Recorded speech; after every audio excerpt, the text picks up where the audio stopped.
A Court of Thorns and Roses by Sarah J. Maas. You guys,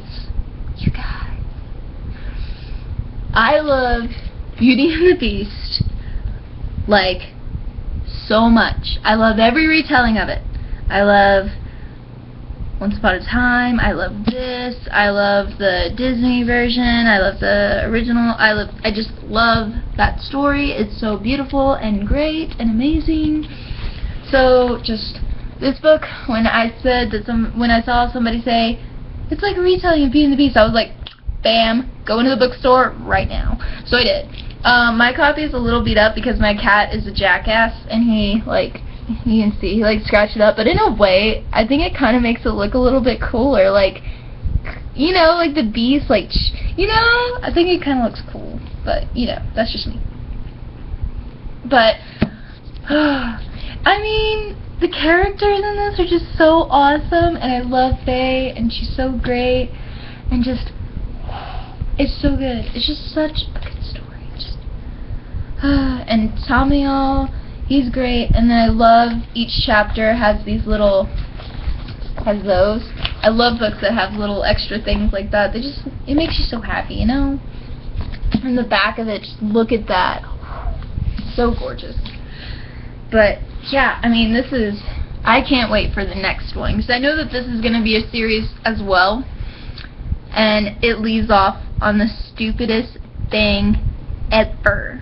Well, I guess not. I mean, it kind of wraps up, but I mean, stuff that happens, you want to know? Okay, so basically, she kills a wolf, and she lives in, like, this little village that's really close to, like, the wall that separates the human world from, like, the fairy world. And she is scared that the wolf could potentially be, like, a shape-shifting fae, but she thinks that it couldn't be, because if it was, it would have, like, killed her before she could have even fired her arrow. So she doesn't really think about it until this fae burst into her having dinner with her family, which she is the one that's providing for the family because of a promise she made to her mother on her deathbed, because they used to be really wealthy, but then bad stuff happened. So this guy bursts in, this fae, and he's like, you are either going to be murdered right here, right now, or you have to come live over in Prinatine, I don't know how to pronounce it, guys, but the fae world, until the day you die, basically.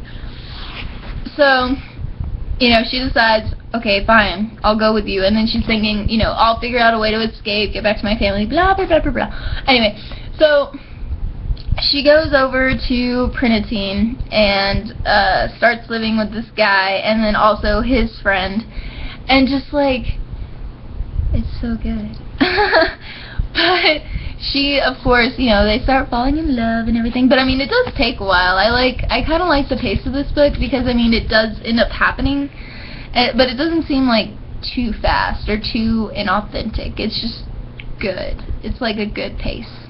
So I really like that. And then I love, she's such a badass. Like, she's already a badass before she meets the guy, because she's out there, like, killing things, providing for her family. So she's, like, a good shot. She knows how to, like, hunt things and track stuff, and, like, she's already a badass.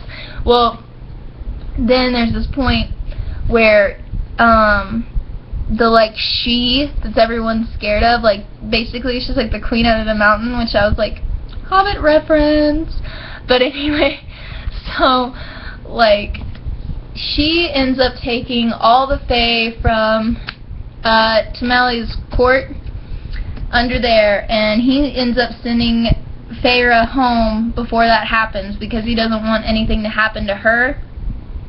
But basically, she finds out later that she could have just stopped it all if she just said, I love you to him, instead of being a little bitch. But I mean, it's not her fault. It really isn't. So I shouldn't be mean. But like, it's still, it makes you mad, you know. It makes you really mad. So she ends up deciding to go to after she has been back home for like a few weeks, I think. She's like, screw this. she's like, screw this, I am gonna go and I'm gonna save him and the entire court and everything. And it's a lot like how in Throne of Glass, like, she has to go through all of the competitions to be named King's Champion. Well, Feyre has to go through all of these like tasks and stuff to prove to the Queen that she can that she truly loves Tamriel. And it's crazy, and she ends up having to like do a bargain with one of the guys of like the Night Court, who sounds beautiful, like beautiful. I have a total crush on him.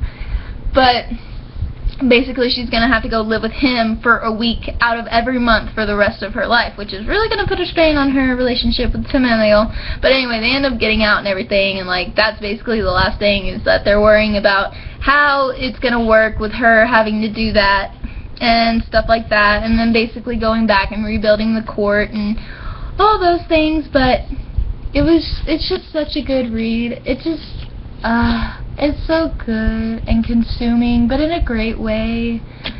But yeah, I highly, highly, highly recommend this one. It's just so good, guys. Just so good.